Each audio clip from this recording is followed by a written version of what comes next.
እዚህ ጋር የጉራጌ ህዝብ አጥቶ አይደለም የሚናገርለት ሰው ስለሌለ ነው። እኔ ነኝ ብሎ ጉራጌ ነኝ ብሎ የማይወጣ ህብረተሰብ ነው። ይሄ ነው የሚያናደደኝ ነገር ነው። ምክንያቱም ስንት ህዝብ ስንት ምሁር ያለው ህብረተሰብ አንድ ቀንም ጉራጌ ነኝ አይልም። ምክንያቱም ከኢትዮጵያዊነቱን የሚወስድበት ራሴንም ጭምር ማለት ነው። እኔ አሁን ነው ጉራጌ ነኝ ብዬ የወጣሁት። ምክንያቱም ኢትዮጵያዊነቴን ይወስድብኛል ብዬ ስለማስብ። ሌላው አማራ ነኝ ሲል ስንናደድ፣ ኦሮሞ ነኝ ሲል ሲናደድ፣ ትግራይ ነኝ ሲል ስንናደድ ነው የኖር ነው። ምክንያቱም ተው ኢትዮጵያዊነትን አትሸርሽሩብን። እነሱ ባንክ ሲከፍቱ እነሱ እንትን ሲያደርጉ ልክ ጉራጌ ግን ጭራሽ ሚዲያ ላይ እንኳን ሊቀርብ እድል የተከለከለ ህብረተሰብ ነው። ይሄን ልንቀበል አንችልም። this is ridiculous አክሴፕት ልናደርግም አንችልም። ምክንያቱም የጉራጌ ህዝብ እውነተኛ ከተኛህበት ተነሳ፣ እንቅልፍን ንቃና ከህዝብ ጋራ ተቀላቀል። እኛ የጉራጌ እንኳን ጓደኛ የለኝም እውነት ለመናገር ቢኮዝ አዲስ አበባ ተወልደን ያደግን ህብረተሰቦች ስለ ዘር ልናስብ አንችልም። ምክንያቱም ያደግንበት ያስተማረን ህብረተሰብ ኢትዮጵያዊነትን ነው ያስተማረን። ማንኛውን ጉራጌ ህብረተሰብ ብትጠይቅ ይሄን ነው። እዚህ ጋር ግን የማይሆን ንግግር ለመናገር ለመስማትም እኛ ፈቃደኞች አይደለንም።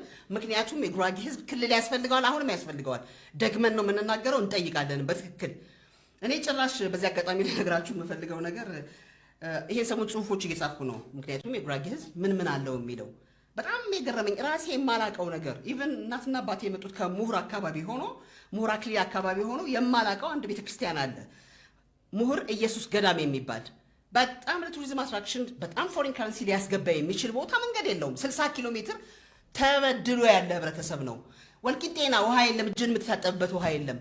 እንዴ ይሄ የሚያሳየው እኮ ምሁራኑ እውቀት ያለው ሰው ወጥቶ ስለማይናገርለት ነው።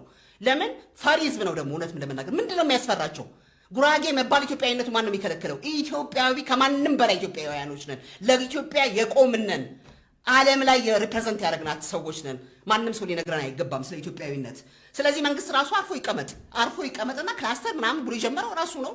ያን ደግሞ በድምፅ ብልጫ የጉራጌ ህዝብ ለመጀመሪያ ጊዜ ነው። በኢትዮጵያ ታሪክ ታይቶ አይታወቅም እንደዚህ አይነት ነገር። እውነት ለመናገር በኢትዮጵያ ታሪክ የጉራጌ ህዝብ ነው ለመጀመሪያ ጊዜ ፖለቲከኞችን ሴረኛ አካሄዳቸውን ሰብሮ ያሳየው። በዚህ አጋጣሚ ብልጽግናን ላመሰግን እፈልጋለሁ። ምክንያቱም የብልጽግና ተወካዮች ናቸው ኢቭን ይሄንን ነገር ሰርተው ለህዝብ ያሳዩት። ስለዚህ እኔ በዚህ አጋጣሚ ልናገር እንፈልግ በተለይ ሴት እህቶቻችንን አክብረው በተለይ አፈ ጉባኤዋ ሪሊ መከበር አለባት። እሷን እዛ ጋር ማደናገርም አያስፈልግም።